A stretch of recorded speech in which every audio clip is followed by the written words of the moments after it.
Shalom, selamat berjumpa dalam Renungan Harian Toraya, edisi Sabtu 2 Agustus 2025. Sebelum kita membaca dan merenungkan firman Tuhan, mari kita berdoa.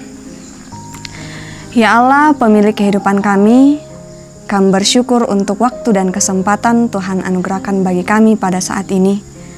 Saat ini kami rindu membaca dan merenungkan firman-Mu.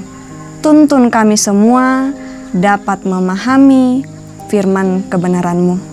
Di dalam dan demi anak Yesus Kristus kami berdoa. Amin. Markus pasal 10 ayat 17 sampai 22. Pada waktu Yesus meneruskan perjalanannya, datanglah seseorang berlari-lari mendapatkan Dia, dan sambil berlutut di hadapannya ia bertanya, "Guru yang baik, apa yang harus kuperbuat untuk memperoleh hidup yang kekal?"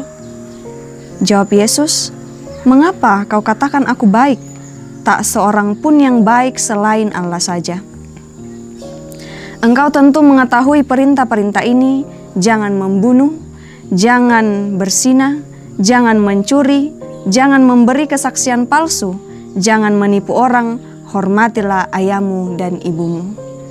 Kata orang itu kepadanya, "Guru, semuanya itu telah kuturuti sejak masa mudaku." Yesus memandang dia dan mengasihinya lalu berkata kepadanya, "Hanya satu kekuranganmu. Pergilah, juallah apa yang kau miliki dan berikanlah itu kepada orang-orang miskin, maka engkau akan memiliki harta di sorga. Kemudian datanglah kemari dan ikutlah aku." Karena perkataan itu mukanya muram, lalu ia pergi dengan sedih, sebab banyak harta miliknya. Bapak, Ibu, saudara-saudari, ketika harta menjadi dilema, yaki di Palemba alan bahasa Toraya, dikua kenabuntan muki ianan, menjadi tema perenungan kita pada saat ini. Di awal minggu ini, renungan kita menyadarkan bahwa praktek keagamaan yang hanya terlihat melalui aturan dan kebiasaan yang sangat jauh dari arti beriman yang sesungguhnya. Kali ini bacaan kita lebih khusus berbicara mengenai kecondongan hati kepada harta yang justru menjadi dilema mengikuti Yesus dan melakukan kehendaknya. Nah, memperhatikan jawaban orang kaya dalam bacaan ini, dari sudut pandang praktek beragama, sepertinya tidak ada lagi kekurangan.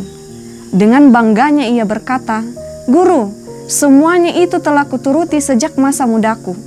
Namun, Yesus mengasihi dia dan menegurnya bahwa itu baru sekedar ketaatan dari luar saja, ketaatan eksternal. Yesus melanjutkan dengan tantangan menyatakan kasih dengan nilai yang lebih dalam lagi, yaitu, "Juallah apa yang kau miliki dan berikanlah itu kepada orang miskin." Responnya apa? Kecewa dan tidak mau melakukannya. Mungkin saja harapannya adalah Yesus akan memujinya karena praktek beragama menurut aturan sudah baik. Akan tetapi sebaliknya, Yesus menentangnya untuk menyatakan ketaatan aturan agamawinya dengan tindakan nyata dari kasih yang sesungguhnya. Sungguh sebuah ironi, apabila seseorang memiliki banyak harta, tetapi justru menghambat dia untuk menikmati damai sejahtera yang sesungguhnya. Semestinya harta benda yang kita miliki menjadi potensi untuk menyatakan kasih kepada yang miskin. Kekayaan tidak boleh menjadi penjara sehingga terjebak di dalamnya dan sulit keluar untuk sesuatu yang lebih bermakna. Harta benda bukanlah jaminan keamanan dan sumber identitas.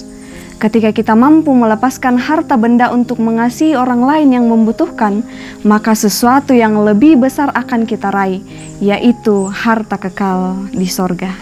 Amin. Mari kita berdoa. Ya Allah, Sang Pemilik kehidupan kami bersyukur untuk firman-Mu yang bersama-sama telah kami renungkan pada saat ini. Engkau yang akan selalu menuntun kami, menguatkan kami semua, dapat menjadi saluran berkat-Mu bagi sesama kami. Kiranya Roh Kudus-Mu senantiasa memampukan kami. Di dalam nama Tuhan Yesus kami berdoa. Amin. Demikianlah renungan harian kita pada saat ini. Selamat berjumpa kembali di edisi selanjutnya. Tuhan Yesus memberkati.